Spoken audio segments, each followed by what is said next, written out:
הכל פועל. טוב, ברשותך אדוני ראש הממשלה, על פי הכללי מודיע לך שאתה נחקר חקירה פלילית. אין אתה חייב לומר דבר, אולם כל שתאמר מתועד ואסור לשמש ראיה נגדך בבית המשפט.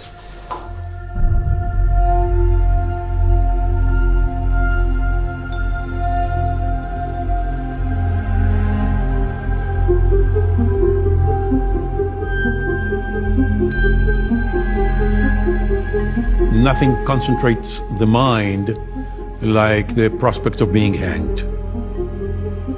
With Netanyahu, nothing concentrates his mind more than the sound of the prison gate slammed behind his back. בחיים שלנו, בשאלות ההזויות שאתם שואלים אותי כאן,